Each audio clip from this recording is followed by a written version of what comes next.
ಸಖತ್ ಖಾರ ಬಣ್ಣ ಮತ್ತು ರುಚಿ ಆಚಿ ಚಿಲ್ಲಿ ಪೌಡರ್. ಇನ್ನು ನಾಳೆ ದೆಹಲಿಯಲ್ಲಿ ಮತಗಳ್ಳತನ ವಿರುದ್ಧ ಕಾಂಗ್ರೆಸ್ ಪ್ರತಿಭಟನೆಯನ್ನ ಮಾಡಲಿದೆ. ಹಾಗಾಗಿ ಇವತ್ತು ದೆಹಲಿಗೆ ತೆರಳಲಿರುವ ಸಿಎಂ ಸಿದ್ದರಾಮಯ್ಯ ಮತ್ತು ಡಿಸಿಎಂ ಡಿಕೆ ಶಿವಕುಮಾರ್ ಮತಗಳ್ಳತನದ ವಿರುದ್ಧದ ಪ್ರತಿಭಟನೆಯಲ್ಲಿ ಸಿಎಂ ಮತ್ತು ಡಿಸಿಎಂ ಭಾಗಿಯಾಗ್ತಾರೆ. ದೆಹಲಿಗೆ ಮಂಡ್ಯ ಜಿಲ್ಲೆ ಕಾಂಗ್ರೆಸ್ನ ಶಾಸಕರು ಕೂಡ ತೆರಳಲಿದ್ದಾರೆ. ಎನ್ ಚೆಲುವರಾಯಸ್ವಾಮಿಯವರ ನೇತೃತ್ವದಲ್ಲಿ ದೆಹಲಿಗೆ ಅವರು ಪ್ರಯಾಣವನ್ನು ಬೆಳೆಸುತ್ತಾರೆ. ಮತಗಳ್ಳತನದ ವಿರುದ್ಧದ ಹೋರಾಟದಲ್ಲಿ ನಾಯಕರು ಭಾಗಿಯಾಗ್ತಾರೆ. ದೊಡ್ಡ ಮಟ್ಟದಲ್ಲೇ ಹೋರಾಟವನ್ನು ಮಾಡುವುದಕ್ಕೆ ಕಾಂಗ್ರೆಸ್ ಪಾಳೆಯ ಸಿದ್ಧತೆಯನ್ನು ಮಾಡಿಕೊಂಡಿದೆ. ಸಾವಿರಾರು ಸಂಖ್ಯೆಯಲ್ಲಿ ಕಾರ್ಯಕರ್ತರನ್ನ ಸೇರಿಸುವುದಕ್ಕೆ ಈಗಾಗಲೇ ಡಿಸಿಎಂ ಡಿಕೆ ಶಿವಕುಮಾರ್ ಅವರು ಕೂಡ ಕರೆಯನ್ನ ಕೊಟ್ಟಿದ್ದಾರೆ. ಮಂಡ್ಯದಿಂದಲೂ ಕೂಡ ಕಾಂಗ್ರೆಸ್ನ ಶಾಸಕರು ದೆಹಲಿಯತ್ತ ಪ್ರಯಾಣವನ್ನು ಬೆಳೆಸುತ್ತಾರೆ ಎನ್ ಚೆಲುವರಾಯಸ್ವಾಮಿ ಅವರ ನೇತೃತ್ವದಲ್ಲಿ. ಇನ್ನು ಸಿಎಂ ಸಿದ್ದರಾಮಯ್ಯ ಮತ್ತು ಡಿಸಿಎಂ ಡಿಕೆ ಶಿವಕುಮಾರ್ ಅವರು ಇವತ್ತು ದೆಹಲಿಗೆ ಹೊರಡುತ್ತಾರೆ. ಮತಗಳ್ಳತನದ ವಿರುದ್ಧ ಕಾಂಗ್ರೆಸ್ ಸಮರವನ್ನ ಸಾರಿದೆ. ಅದನ್ನ ಮತ್ತೊಂದು ಮಟ್ಟಕ್ಕೆ ಕೊಂಡೊಯ್ಯುವುದಕ್ಕೆ ಈ ಒಂದು ಹೋರಾಟ.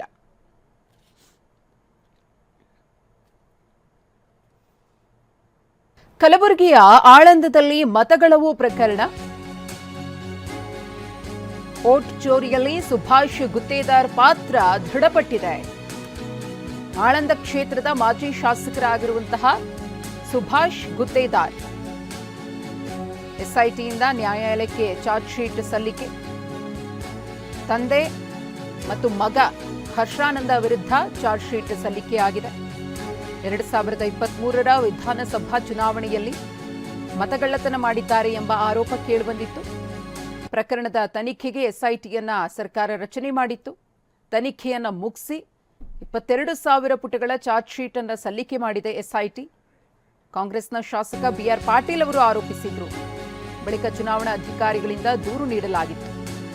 ಮತಗಳವಿನ ಬಗ್ಗೆ ರಾಹುಲ್ ಗಾಂಧಿಯವರು ಕೂಡ ಆರೋಪಿಸಿದ್ರು. ಬಳಿಕ ಪ್ರಕರಣದ ತನಿಖೆಗೆ ಎಸ್ಐಟಿ ರಚನೆಯಾಗಿತ್ತು. ಅಪ್ಪ ಮಗ ಸೇರಿದಂತೆ 7 ಮಂದಿಯ ವಿರುದ್ಧ ಚಾರ್ಜ್ ಶೀಟ್ ಸಲ್ಲಿಕೆ. ಆಳಂದದಲ್ಲಿ 5,994 ಮತದಾರರ ಹೆಸರನ್ನ ಅಳಿಸಲಾಗಿದೆ. ಇದಕ್ಕೋಸ್ಕರ ಸೈಬರ್ ಸೆಂಟರ್ ಅನ್ನ ಬಳಸಿಕೊಂಡಿದ್ದಾರೆ ಅನ್ನೋ ಆರೋಪ ಕೇಳಿಬಂದಿತ್ತು. ಮತದಾರರ ಹೆಸರನ್ನ ಅಳಿಸಿ ಹಾಕಲು ಗುತ್ತೇದಾರ್ ಅವರು ಹಣವನ್ನ ಕೊಟ್ಟಿದ್ದಾರೆ ಅನ್ನೋ ಆರೋಪ ಅವರ ಮೇಲಿತ್ತು. ಚಾರ್ಜ್ ಶೀಟ್ನಲ್ಲಿ ಪ್ರಕರಣದ ಎಲ್ಲ ಅಂಶಗಳನ್ನು ಕೂಡ ಎಸ್ಐಟಿ ಅಧಿಕಾರಿಗಳು ಉಲ್ಲೇಖ ಮಾಡಿದ್ದಾರೆ. ಈ ಕುರಿತು ಮತ್ತಷ್ಟು ಮಾಹಿತಿಯನ್ನು ಕೊಡೋದಕ್ಕೆ ನಮ್ಮ ಪ್ರತಿನಿಧಿ ರಾಜಪ್ಪ ಇದೀಗ ನೇರ ಸಂಪರ್ಕದಲ್ಲಿದ್ದಾರೆ. ರಾಜಪ್ಪ, ಸುಭಾಷ್ ಗುತ್ತೇದಾರ್ ಅವರ ಪಾತ್ರ ದೃಢ ಆಗಿದೆ ವೋಟ್ ಚೋರಿ ಪ್ರಕರಣದಲ್ಲಿ. ಮುಂದೆ ಏನಾಗುತ್ತೆ ಅಂತ ಹೇಳಿ.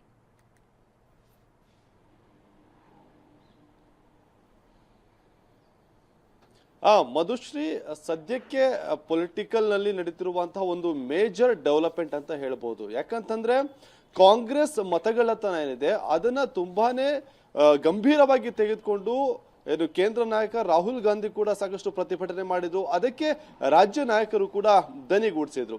ಹಾಗಾಗಿ ವಿಧಾನಸಭಾ ಚುನಾವಣೆ ಸಂದರ್ಭದಲ್ಲಿ 2003ರಲ್ಲಿ ಕಲಬುರಗಿಯ ಆಳಂದ ವಿಧಾನಸಭಾ ಕ್ಷೇತ್ರದಲ್ಲಿ ವೋಟ್ ಚೋರಿಯಾಗಿದೆ ಅನ್ನುವಂತಹ ಮಾತುಗಳು ಕೇಳಿ ಬಂದಿದ್ವು. ಅದರ ಜೊತೆಗೆ ಲೋಕಸಭಾ ಚುನಾವಣೆ ಸಂದರ್ಭದಲ್ಲಿ ಬೆಂಗಳೂರಿನ ಮಹದೇವಪುರ ಒಂದು ಕ್ಷೇತ್ರದಲ್ಲೂ ಕೂಡ ಮತಗಳ್ಳತನ ಆರೋಪ ಆಗಿದೆ ಅನ್ನುವಂತಹ ಆರೋಪ ಕೇಳಿ ಬಂದಿತ್ತು. ಅಂದ್ರೆ 2023ರಲ್ಲಿ ಆಳಂದ ವಿಧಾನಸಭಾ ಕ್ಷೇತ್ರದಲ್ಲಿ ಮತಗಳ್ಳತನ ಆಗಿದೆ ಅನ್ನುವಂತಹ ಆರೋಪಕ್ಕೆ ಸಂಬಂಧಪಟ್ಟಂತೆ ಅಲ್ಲಿನ ಒಂದು ಸ್ಥಳೀಯ ಪೊಲೀಸ್ ಠಾಣೆಯಲ್ಲಿ ದೂರು ಕೂಡ ದಾಖಲಾಗಿತ್ತು. ಆ ದೂರಿನ ಆಧಾರದ ಮೇಲೆ ಏನು ಸಿಐಡಿ ಎಡಿಜಿಪಿ ಆಗಿರುವಂತಹ ಬಿಕೆ ಸಿಂಗ್ ಅವರ ನೇತೃತ್ವದಲ್ಲಿ ಒಂದು ಎಸ್ಐಟಿ ತಂಡ ಕೂಡ ರಚನೆ ಆಗಿತ್ತು. ಆ ತಂಡ ತನಿಖೆಯನ್ನು ಪೂರ್ಣಗೊಳಿಸಿ ಏನು ಮಾಜಿ ಶಾಸಕ ಸುಭಾಷ್ ಗುತ್ತೇದಾರ್ ಹಾಗೇನೆ ಪುತ್ರ ಹರ್ಷಾನಂದ ಸೇರಿ ಸುಮಾರು 7 ಜನರ ವಿರುದ್ಧ ACMM ಕೋರ್ಟ್ಗೆ ಶುಕ್ರವಾರ ಚಾರ್ಜ್ ಶೀಟ್ ಅನ್ನ ಕೂಡ ಸಲ್ಲಿಕೆ ಮಾಡಿದೆ. ಆ ಚಾರ್ಜ್ ಶೀಟ್ ಸುಮಾರು 22,000 ಪ್ರತಿಗಳು ಹೊಂದಿದೆ ಅನ್ನುವಂತಹ ವಿಚಾರ ಕೂಡ ಗೊತ್ತಾಗ್ತಾ ಇರುವಂತದ್ದು. ಅಂದ್ರೆ ಚಾರ್ಜ್ ಶೀಟ್ ನಲ್ಲಿ ಪ್ರಮುಖವಾಗಿ ಯಾವ ರೀತಿಯಾಗಿ ಮತಗಳ್ಳತನ ಆಗಿದೆ ಅನ್ನೋದು ಕೂಡ ಉಲ್ಲೇಖ ಆಗಿದೆ. ಅಂದ್ರೆ ಸುಭಾಷ್ ಗುತ್ತೇದಾರ್ ಹಾಗೇನೆ ಹರ್ಷಾನಂದ ಇಬ್ರು ಕೂಡ ಸೇರ್ಕೊಂಡು ಕಲಬುರಗಿಯಲ್ಲಿ ಒಂದು ಸೈಬರ್ ಸೆಂಟರ್ ನ ಇಟ್ಕೊಂಡಿರುವಂತಹ ಪಾಷಾ ಎಂಬಾತನ ಒಂದು ಮೂಲಕವಾಗಿ ಮತಗಳ್ಳತನಕ್ಕೆ ಅರ್ಜಿಯನ್ನ ಹಾಕೋತಾ ಇದ್ರು. ಅಂದ್ರೆ ಇವರೇ ಸ್ವತಃ ಅರ್ಜಿಯನ್ನ ತಯಾರು ಮಾಡಿ ಮತದಾರರ ಪಟ್ಟಿಯಿಂದ ಡಿಲೀಟ್ ಆಗುವಂತ ರೀತಿಯಲ್ಲಿ ಒಂದು ಅರ್ಜಿಯನ್ನ ಸಲ್ಲಿಕೆ ಮಾಡ್ಕೊಂಡಿದ್ರು. ಆ ಪ್ರತಿ ಅರ್ಜಿಗೆ ಹರ್ಷಾನಂದ ಪಾಷಾಗೆ ಸುಮಾರು 80 ರೂಪಾಯಿ ಪೂರೈಕೆ ಮಾಡ್ತಿದ್ದ ಅನ್ನುವಂತ ವಿಚಾರ ಕೂಡ ಗೊತ್ತಾಗ್ತಾ ಇದೆ. ಅದರ ಜೊತೆಗೆ ಒಂದು ಟೀಮ್ ಅನ್ನ ಮಾಡಿಕೊಂಡು ಈ ತಂಡ ಪಶ್ಚಿಮ ಬಂಗಾಳದಲ್ಲಿರುವಂತಹ ಆದ್ಯ ಎಂಬಾತನ ಮೂಲಕವಾಗಿ OTP ಅನ್ನ ಪಡೆದುಕೊಂಡು ಸುಮಾರು 5,994 ಮತಗಳ ಒಂದು ಲಿಸ್ಟ್ ಅನ್ನ ಡಿಲೀಟ್ ಮಾಡಿದ್ರು ಅನ್ನುವಂತಹ ವಿಚಾರ ಕೂಡ ಚಾರ್ಜ್ ಶೀಟ್ ನಲ್ಲಿ ಉಲ್ಲೇಖ ಆಗಿರುವಂತದ್ದು. ಇದೆಲ್ಲ ಆದ ಬಳಿಕವಾಗಿ ಸುಭಾಷ್ ಗುತ್ತೇದಾರ್ ಜೊತೆಗೆ ಹರ್ಷಾನಂದ ಇಬ್ರು ಕೂಡ ನಿರೀಕ್ಷಣಾ ಜಾಮೀನನ್ನ ಪಡ್ಕೊಂಡು ಬಂಧನ ಭೀತಿಯಿಂದ ಹೊರ ಬಂದಿದ್ರು. ಇವರ ಒಂದು ವಿಚಾರಣೆಯನ್ನ ಕೂಡ SIT ನಡೆಸಿತು. ಈ ವಿಚಾರಣೆಯ ನಂತರದಲ್ಲಿ ಸುಭಾಷ್ ಗುತ್ತೇದಾರ್ ಹಾಗೆ ಪುತ್ರ ಹಾಗೇನೆ ಸೈಬರ್ ಸೆಂಟರ್ ಹಲವು ಭಾಗಗಳಲ್ಲಿ ದಾಳಿಯನ್ನ ಮಾಡಿದಂತಹ ಸಂದರ್ಭದಲ್ಲಿ ಒಂದಿಷ್ಟು ಲ್ಯಾಪ್ಟಾಪ್ ಹಾಗೇನೆ ಮೊಬೈಲ್ಗಳೆಲ್ಲವೂ ಕೂಡ ಜಪ್ತಿಯಾಗಿದ್ವು. ಅದರ ಜೊತೆಗೆ ಮತ್ತೊಂದು ಗಂಭೀರ ಆರೋಪ ಕೇಳಿ ಬಂದಿದ್ದು ಏನಂದ್ರೆ ಹರ್ಷಾನಂದ ಕೆಲವು ದಾಖಲೆಗಳನ್ನ ಸುಟ್ಟಾಕಿದ್ದಾರೆ ಅನ್ನುವಂತ ಆರೋಪ ಕೂಡ ಕೇಳಿ ಬಂದಿದ್ದು. ಅದಕ್ಕೆ ಸಂಬಂಧಪಟ್ಟಂತೆ ಸುಟ್ಟಂತಹ ಒಂದಿಷ್ಟು ಮತದಾರರ ಪಟ್ಟಿಗಳು ಕೂಡ ಆ ಸಂದರ್ಭದಲ್ಲಿ ಲಭ್ಯ ಆಗಿತ್ತು. ಆ ಎಲ್ಲಾ ಆಧಾರವಾಗಿ ಇಟ್ಟುಕೊಂಡು ತನಿಖೆ ನಡೆದಂತ SIT ಕೊನೆಗೂ ಕೂಡ ಈ ರೀತಿಯಾಗಿ ಆಳಂದ ವಿಧಾನಸಭಾ ಕ್ಷೇತ್ರದಲ್ಲಿ ಮತಗಳ್ಳತನ ಆಗಿದೆ ಅನ್ನುವಂತ ಒಂದು ಕನ್ಕ್ಲೂಷನ್ಗೆ ಬಂದಿರುವಂತದ್ದು. ಅದಕ್ಕೆ ಮೇನ್ ಪುರಾವೆ ಅನ್ನೋದಾದ್ರೆ ಈ ಪಾಷಾ ಅದ್ರ ಜೊತೆಗೆ ಪಶ್ಚಿಮ ಬಂಗಾಳ ಮೂಲದ ಆದ್ಯ ಅನ್ನುವಂತ ವ್ಯಕ್ತಿ ಏನಿದ್ದಾನೆ ಆತನ ಮೂಲಕ ಅವರ ಇಬ್ಬರ ಮಧ್ಯೆ ನಡೆದಂತಹ ಒಂದಿಷ್ಟು ಹಣದ ವ್ಯವಹಾರ ಏನಿತ್ತು ಆ ಹಣದ ವ್ಯವಹಾರದ ಮೂಲಕವಾಗಿ ಈ ಎಲ್ಲಾ ಒಂದು ವಿಚಾರವನ್ನ ಕೂಡ ಬಯಲಿಗೆ ಎಳೆದಿರುವಂತದ್ದು. ಅಂದ್ರೆ ಪಾಷಾ ಇಲ್ಲಿ ಮತದಾರರ ಪಟ್ಟಿಯಿಂದ ಲಿಸ್ಟ್ ಅನ್ನ ಡಿಲೀಟ್ ಮಾಡೋದಕ್ಕೆ ಅಂತ ಹೇಳಿ ಅರ್ಜಿಯನ್ನ ಸಲ್ಲಿಕೆ ಮಾಡ್ಕೊಳ್ತಿದ್ದ, ಆದ್ಯ ಮೂಲಕವಾಗಿ OTP ಅನ್ನ ಪಡ್ಕೊಳ್ತಿದ್ದ ಅನ್ನುವಂತಹ ಒಂದು ಸಂಗತಿ ಕೂಡ ಗೊತ್ತಾಗಿರುವಂತದ್ದು. ಸದ್ಯಕ್ಕೆ ಈಗ ಏನು ಚಾರ್ಜ್ ಶೀಟ್ ಏನ್ ಸಲ್ಲಿಕೆ ಮಾಡಿದೆ SIT ಅದರ ವಿರುದ್ಧವಾಗಿ ಕಾನೂನಾತ್ಮಕವಾಗಿಯೇ ಸುಭಾಷ್ ಗುತ್ತೇದಾರ್ ಹಾಗೆ ಹರ್ಷಾನಂದ ಇಬ್ರು ಕೂಡ ಒಂದು ಹೋರಾಟವನ್ನ ಕೂಡ ಮಾಡಬೇಕಾಗತ್ತೆ. ಮಾಡುವ ಮುಂದಿನ ದಿನಗಳಲ್ಲಿ ಕೋರ್ಟ್ ನಲ್ಲಿ ಈ ವಿಚಾರ ಬರುತ್ತೆ. ಟ್ರಯಲ್ ಶುರುವಾದಂತಹ ಸಂದರ್ಭದಲ್ಲಿ ಏನು ಸದ್ಯಕ್ಕೆ ಚಾರ್ಜ್ ಶೀಟ್ ಏನ್ ಸಲ್ಲಿಕೆ ಆಗಿದೆ ಅದಕ್ಕೆ ಸಂಬಂಧಪಟ್ಟಂತ ಒಂದು ಪೂರಕವಾದಂತಹ ಪುರಾವೆಯನ್ನ SIT ಪರ ವಕೀಲರು ಒದಗಿಸಬೇಕಾಗತ್ತೆ.